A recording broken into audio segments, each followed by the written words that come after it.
Bonsoir à tous. Est-ce que vous m'entendez bien? Ok. On va commencer avec quelque chose de léger en introduction. Savez-vous quelle est la question la plus importante de la vie? J'entends pas beaucoup de réponses, c'est pas grave, on va la voir ensemble. Cette question, je l'ai posée à nos voisins qu'on connaissait pas beaucoup. En fait, ils étaient là depuis 2-3 ans. Ils sont arrivés dans l'immeuble il y a 2-3 ans et on n'a visiblement pas les mêmes horaires. Vous savez, c'est des gens que vous découvrez qui sont là après longtemps. Et en fait, c'est juste parce que voilà, ils avaient un autre emploi du temps que le vôtre.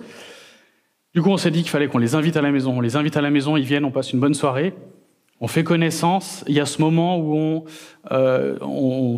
classiquement, on pose la question, qu'est-ce que tu fais dans la vie?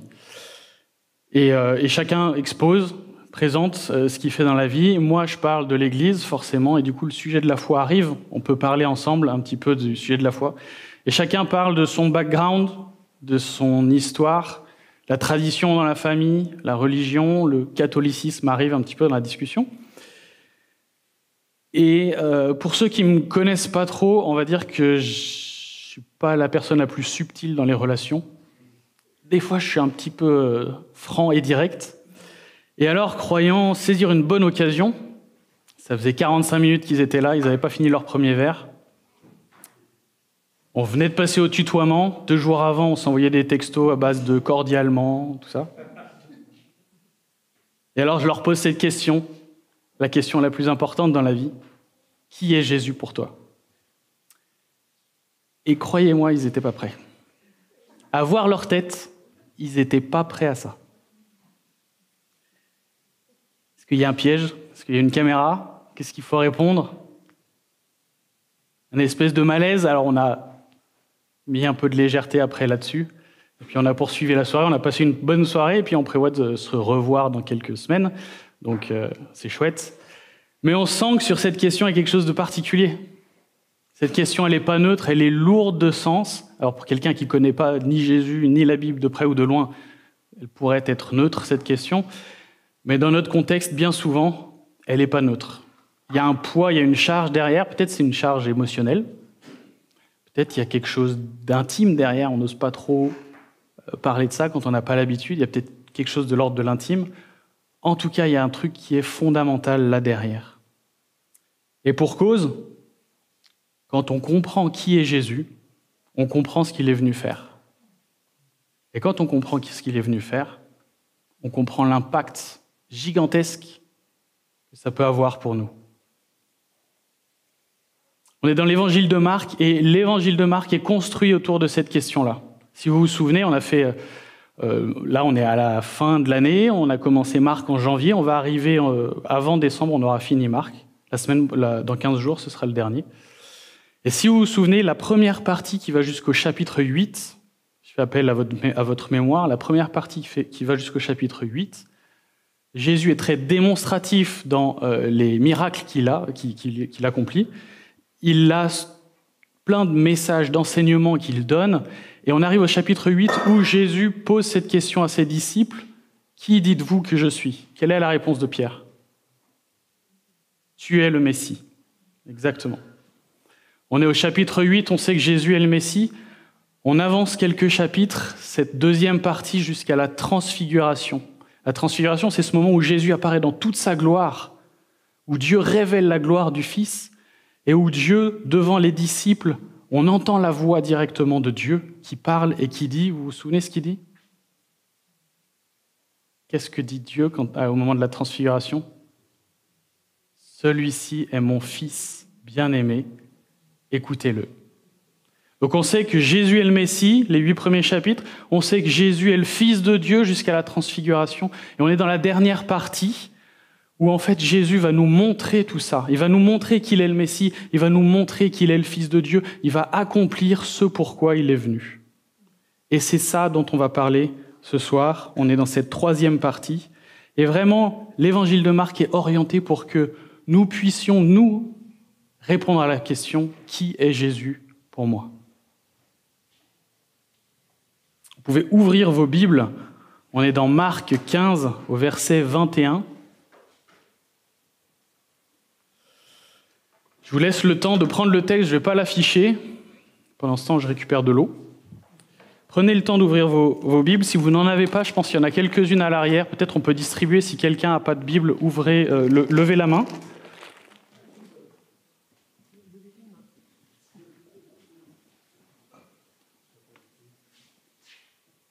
Marc 15, verset 21, c'est la page 758 dans les Bibles blanches. On ne va pas lire tout d'un coup, on va lire au fur et à mesure. Et pendant que vous cherchez cette référence-là, on va se plonger ensemble il y a 2000 ans en arrière. Et il y a 2000 ans en arrière, hier soir, quelques heures à peine, Jésus était dans le jardin de Gethsémani. Et il était là à suer des gouttes de sang tellement l'angoisse de ce qu'il avait devant lui l'effrayait. Il demande à ses disciples de veiller avec lui. Ses disciples le lâchent en quelque sorte. Et alors les soldats romains arrivent et ils arrêtent Jésus. Jésus se retrouve devant les autorités juives, il y a un pseudo-procès. Et là, les choses deviennent sérieuses et les disciples disparaissent. Et on a la dernière fois entendu que Pierre a même trahi Jésus directement. On se retrouve au petit matin, il y a quelques heures à peine, Jésus est devant les autorités juives ce coup-ci. La foule exige son exécution, exige sa crucifixion, et les autorités romaines, je dis juives peut-être, les autorités romaines cette fois-ci, cèdent et l'envoient pour la crucifixion. Il est 9 heures à peine, ou tout juste avant,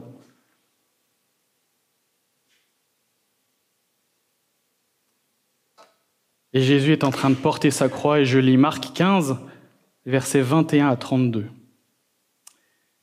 Ils forcèrent un passant qui revenait des champs à porter la croix de Jésus. C'était Simon de Cyrène, le père d'Alexandre et de Rufus. Ils conduisirent Jésus à l'endroit appelé Golgotha, ce qui signifie « lieu du crâne ». Ils lui donnèrent à boire du vin mêlé de myrrhe, mais il ne le prit pas. Ils le crucifièrent, puis ils se partagèrent ses vêtements en tirant au sort pour savoir ce que chacun aurait. C'était 9 heures du matin quand ils le crucifièrent. L'inscription indiquant le motif de sa condamnation portait ces mots « le roi des Juifs ».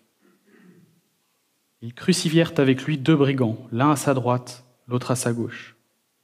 Ainsi fut accompli ce que dit l'Écriture. Il a été compté parmi les criminels. Les passants l'insultaient et secouaient la tête en disant « Hé, toi qui détruis le temple et qui le reconstruis en 3 jours, sauve-toi toi-même, descends de la croix !» Les chefs des prêtres, avec les spécialistes de la loi, se moquaient aussi entre eux et disaient « Il en a sauvé d'autres et il ne peut pas se sauver lui-même. Que le Messie, le roi d'Israël, descende maintenant de la croix afin que nous voyions et que nous croyions. » Ceux qui étaient crucifiés avec lui l'insultaient aussi. Il est 9 heures du matin, on assiste à une scène un peu surréaliste. Je ne sais pas ce que ça vous fait comme ressenti, comme émotion, ce texte.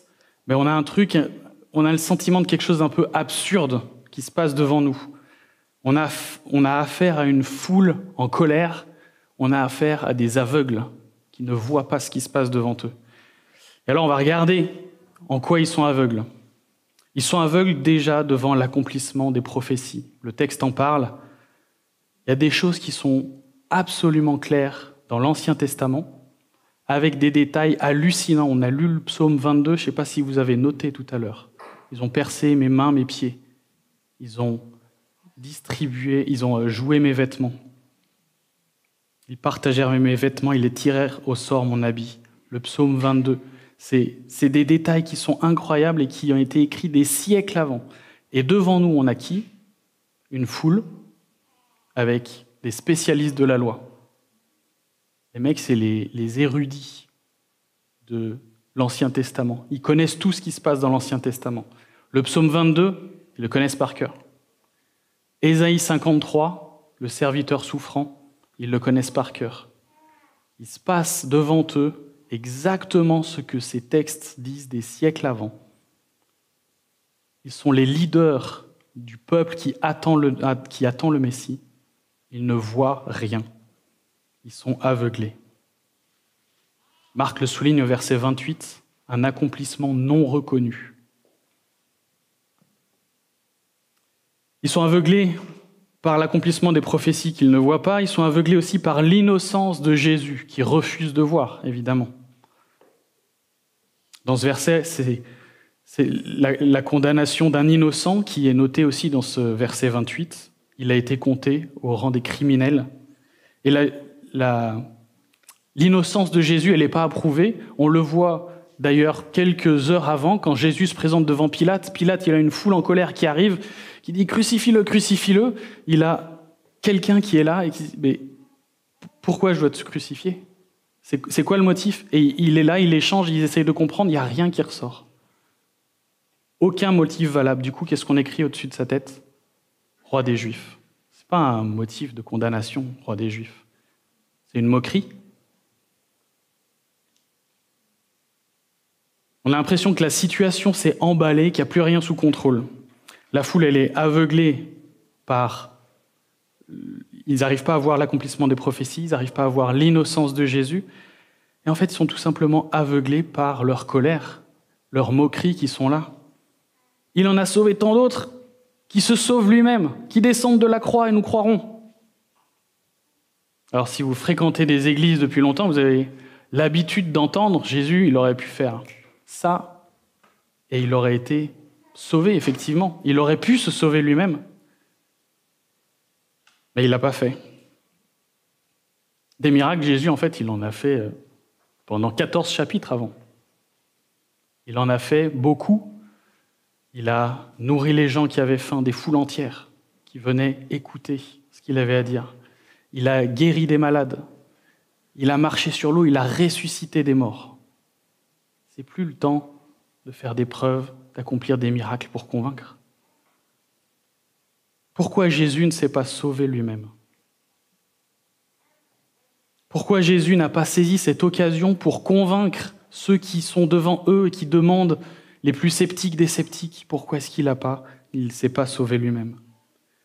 Je propose qu'on garde cette question, on y reviendra plus tard, et forcément elle est très connectée à la question qui est Jésus. De 9h à midi, on assiste à une mascarade, à un complot absurde. Et cette scène, en fait, c'est la résultante de la présence de Jésus parmi les hommes. La présence de Jésus parmi les hommes bouscule, elle nous oblige à réfléchir, à se positionner, elle vient bousculer nos pensées. Imaginez une population malade, tous malades à cause d'un virus. Tout le monde a le virus, tout le monde est contaminé. Et tout le monde s'évertue, déploie une quantité d'énergie, d'ingéniosité, de temps à masquer l'ensemble des symptômes de cette maladie. Si bien que certains pensent y arriver même, pensent ne plus être malades tellement ils arrivent bien à masquer les symptômes. Et là, il y a quelqu'un qui arrive avec le vaccin. Il a la solution au problème. Il y aura évidemment 2 possibilités. Ceux qui se vaccinent et ceux qui ne se vaccinent pas. Je ne veux pas rappeler des souvenirs anti-vax, tout ça, mais au moins ça nous aide à comprendre qu'il y a 2 possibilités, il n'y en a pas 3. Il n'y a pas des gens qui étaient à demi-vaccinés. C'est soit tu es vacciné, soit tu n'es pas vacciné. Et alors pour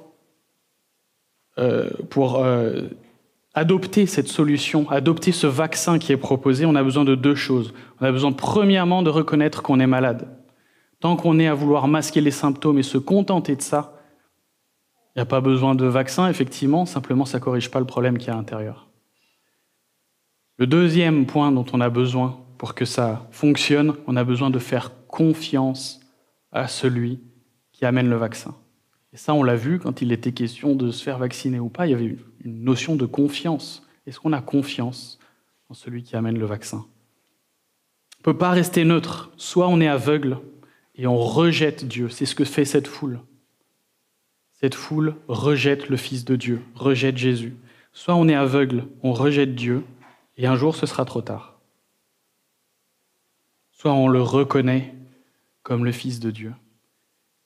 Jésus, il a quoi autour de lui ? Il a 2 brigands, l'un qui le reconnaît et l'autre qui le rejette.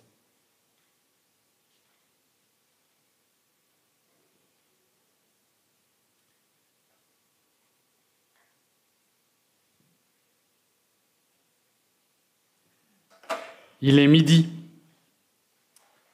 Ça fait 3 heures que Jésus est accroché à cette croix à agoniser. Et je lis le verset 33. À midi, il y eut des ténèbres sur tout le pays jusqu'à 3 heures de l'après-midi. Simplement ce verset. Le paysage change. On est en plein milieu de la journée, il fait nuit d'un seul coup. Ce qui se passe ici est absolument unique dans toute l'histoire de l'humanité. Et dans la Bible, quand les ténèbres, quand on voit apparaître les ténèbres, l'obscurité, c'est rarement bon signe, ça ne parle pas de sujets joyeux en général, c'est souvent soit le péché, soit la colère de Dieu, et bien souvent c'est les deux ensemble.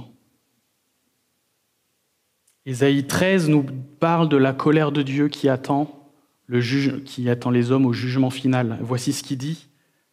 Il parle de la colère et de l'ardente fureur qui transformera la terre en désert, faisant disparaître les pécheurs de sa surface, que le soleil et les étoiles ne feront plus briller leur lumière.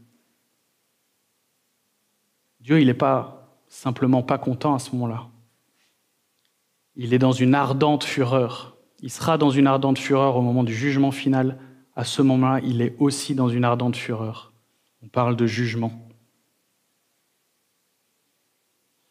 Alors contre quoi Dieu est-il en colère ? Eh bien Dieu, il est en colère parce que nous lui avons tourné le dos. Il est en colère parce que nous avons fait notre déclaration d'indépendance vis-à-vis de Dieu. Lui qui voulait être en relation avec nous, on l'a rejeté. On a rejeté un Dieu bon et aimant. Et en ayant fait ça, on a commis tout un tas de choses qui sont en dehors de la volonté de Dieu. C'est ce qu'on appelle le péché, la rébellion, plus l'ensemble de nos transgressions, c'est ce qu'on appelle le péché. Et c'est contre ça que Dieu est en colère. On a tous ce virus-là à l'intérieur de nous. On peut faire ce qu'on veut pour masquer les symptômes. On a tous ce truc-là. Mais à ce moment-là de l'histoire, Dieu est en colère contre les péchés de ceux qui n'ont pas rejeté Jésus.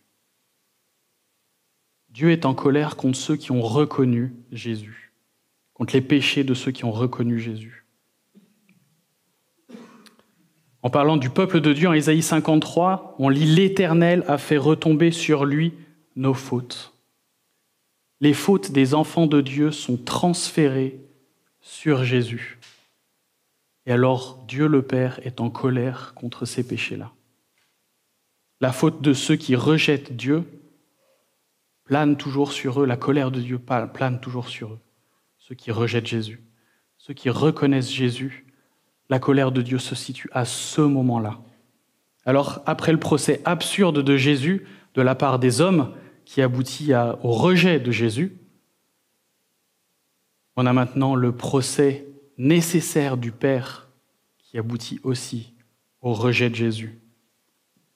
Un Dieu parfait, il a une justice parfaite, sinon il y a un bug. Une transgression dans une justice parfaite implique une punition. On n'aime pas trop cette idée en général quand il s'agit de notre punition. Mais s'il s'agit de la punition de celui qui nous a fait du mal, on est un peu plus d'accord avec cette justice-là. S'il s'agit de la punition de celui qui a fait du mal à quelqu'un qu'on aime, nos enfants, notre conjoint, là on devient très d'accord avec la punition en question. Est-ce que vous seriez d'accord avec un Dieu laxiste ou je m'en foutiste vis-à-vis de gens qui auraient fait du mal aux gens que vous aimez? Je ne crois pas. On a besoin de cette justice-là. Alors, le Dieu lent à la colère se met en colère. Et pendant 3 heures, il ouvre les vannes de son ardente colère sur son Fils.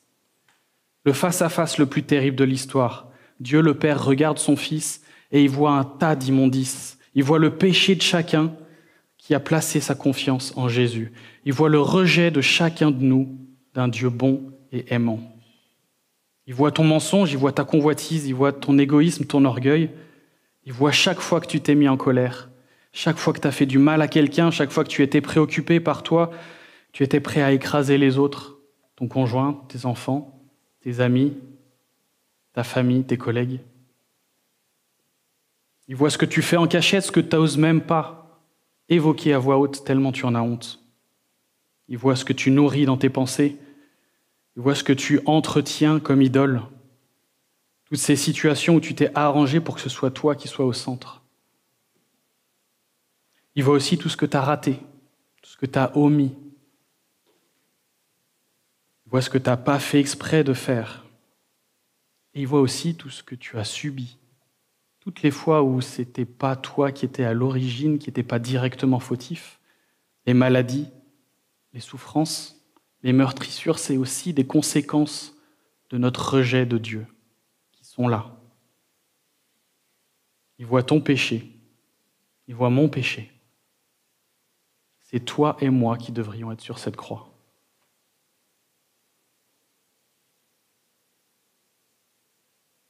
Pendant ces 3 heures, Jésus, chargé de nos fautes sur ses épaules, fait face au Père.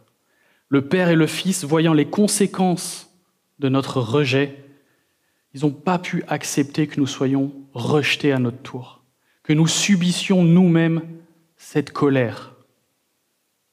Alors, par amour pour nous, le Père détourne la colère qu'il avait contre nous, contre son Fils. Par amour pour nous, le Fils subit de plein fouet la colère du Père. Et le Père rejette le Fils pour nos péchés.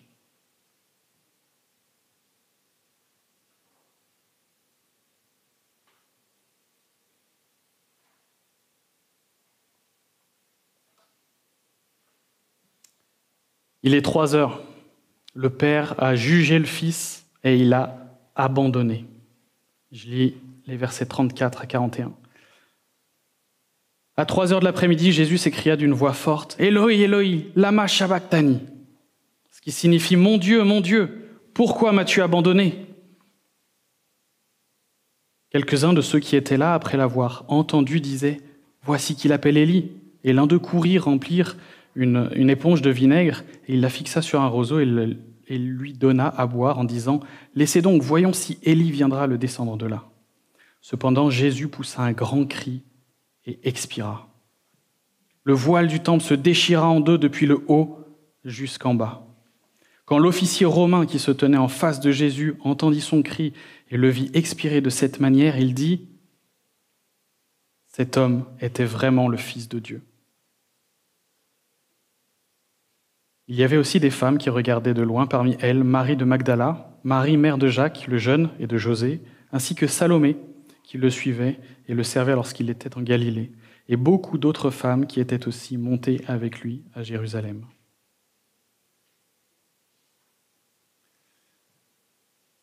Jésus est abandonné, c'est la première fois qu'il est seul. Depuis toute éternité, le Fils est uni au Père dans un amour parfait. C'est la première fois qu'ils sont séparés. C'est la première fois qu'ils voient la colère de Dieu en face comme ça.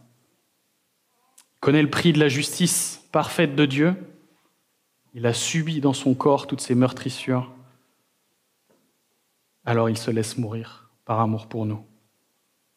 C'est un événement unique dans l'histoire qui rend Dieu accessible. Dans le texte qu'on vient de voir, je ne sais pas si vous avez noté, il y a cette histoire de voile qui se déchire. Plutôt qu'un voile, je pense que c'était plutôt un épais rideau. Je ne pense pas que ce soit un voile léger comme on peut l'avoir en tête. Et pour comprendre un petit peu ce détail du texte, on a besoin un petit peu de mieux comprendre l'intention de Dieu à habiter parmi les hommes, l'intention de Dieu qu'il y a dans la représentation du temple également. Alors pour ça, on remonte très très loin à l'origine, où Dieu crée un monde, le Jardin d'Éden, qui, d'une certaine manière, représente un temple, où la présence de Dieu est avec les hommes sont avec Dieu, ils cohabitent ensemble. Et dans ce temple originel,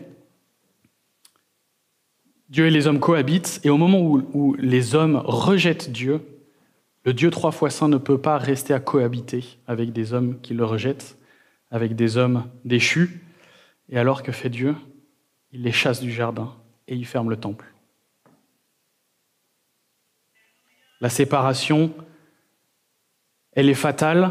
On fait un gros saut dans l'histoire, on se retrouve au moment où le temple commence à apparaître. Vous savez qu'il apparaît d'abord avec Moïse et le tabernacle, c'est d'abord une tente, et puis ensuite c'est un temple en dur avec David et Salomon. Et dans ce temple, il y a le lieu très saint. Le lieu très saint, c'est là où sont les tables de l'Alliance et c'est là où Dieu est, où la présence de Dieu est. Dans ce lieu très saint, le grand prêtre ne pouvait rentrer qu'une fois par an pour venir y présenter les sacrifices, les offrandes du peuple, après s'être purifié. Et chaque année, le grand prêtre venait dans ce sanctuaire une fois par an pour offrir et présenter devant Dieu ses offrandes. Les Juifs qui montaient à Jérusalem en pèlerinage, qui allaient au temple pour être dans la présence de Dieu, ils restaient derrière le voile, ce voile qui cachait le sanctuaire, ce lieu très saint. Il n'y avait pas accès. La séparation entre Dieu et les hommes était toujours là.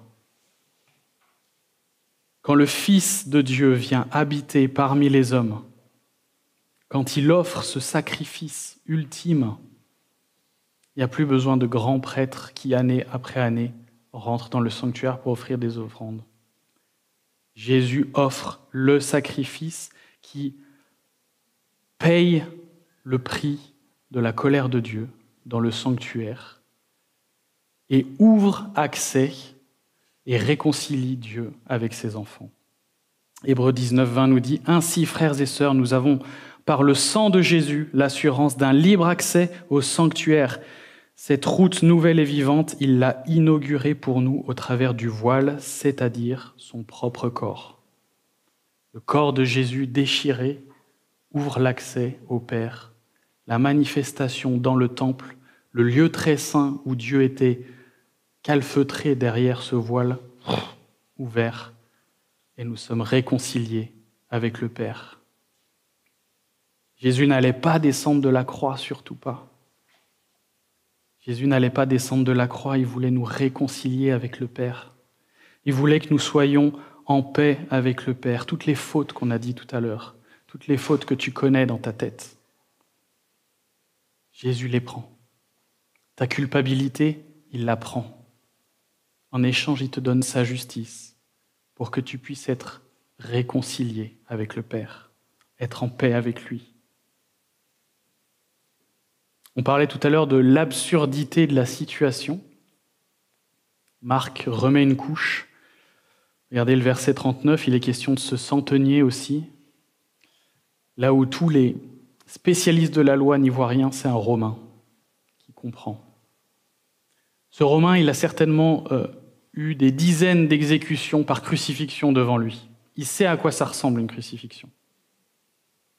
Il voit ce qui se passe, il voit les événements, il voit les ténèbres, il voit un Jésus qui meurt beaucoup plus tôt que prévu. Normalement, ils étaient censés mettre beaucoup plus longtemps à mourir que ça. Il est crucifié.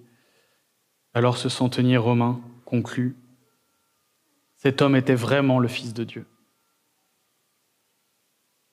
Pourquoi ça change tout de reconnaître Jésus? Pourquoi cette question est si importante? Les amis, il y a deux camps. Il y a ceux qui rejettent Dieu et pour qui la colère de Dieu plane toujours. Et il y a ceux pour qui Jésus a été rejeté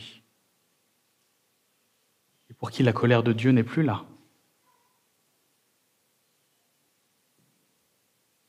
C'est communément admis que Dieu est un Dieu d'amour. On a un peu plus de mal à se dire que Dieu est un Dieu de justice aussi. Et quand on parle d'un amour parfait, d'une justice parfaite, on ne sait pas trop comment les réconcilier. Une justice parfaite, quand il y a transgression, il y a punition. Un amour parfait, quand il y a transgression, il y a pardon. Comment on réconcilie ces deux trucs? Notre cerveau ne sait pas faire ça. Il y a 2000 ans, à 3 heures de l'après-midi, Dieu accomplit ce miracle. Pour nous, par amour pour nous. Alors pourquoi est-ce que Jésus ne s'est pas sauvé lui-même? Pourquoi est-ce qu'il n'a pas saisi cette occasion pour convaincre les plus sceptiques des sceptiques? Il y avait une occasion en or là devant lui. Pourquoi est-ce qu'il n'a pas fait ça? Il y a en tout cas deux raisons. La première raison, c'est qu'à un moment, c'est trop tard. À un moment, c'est trop tard. Et là, on est dans le trop tard pour la foule qui le rejette.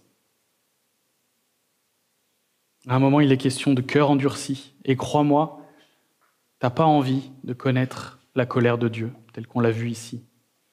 Ce qu'on vient de lire là, ce qu'on vient d'entendre, ça ressemble fortement à ce qu'on appelle l'enfer, la colère de Dieu, le rejet de Dieu.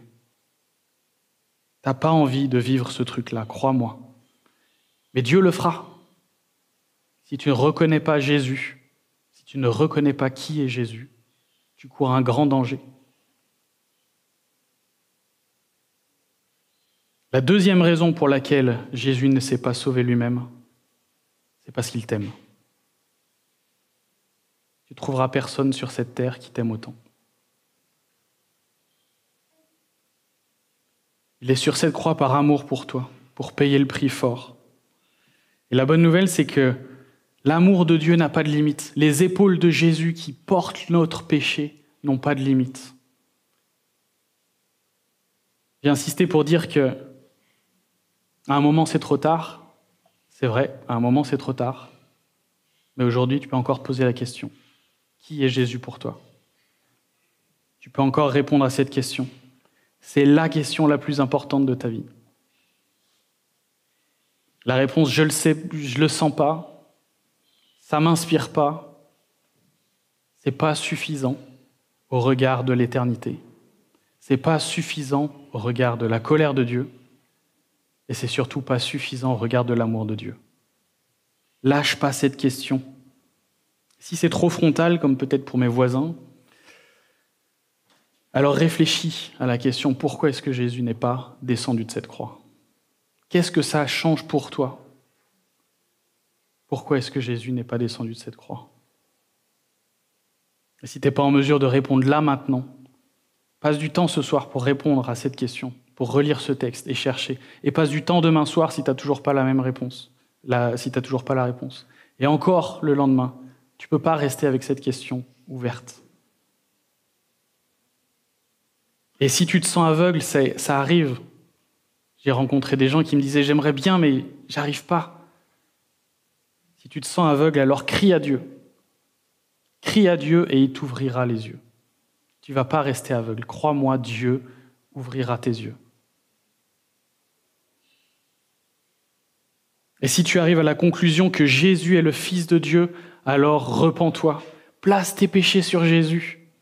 Repens-toi de tes fautes et Jésus t'accordera sa justice. Il prendra avec joie la colère de Dieu qu'il a déjà subie pour toi. Et tu seras réconcilié avec le Père, en paix avec le Père.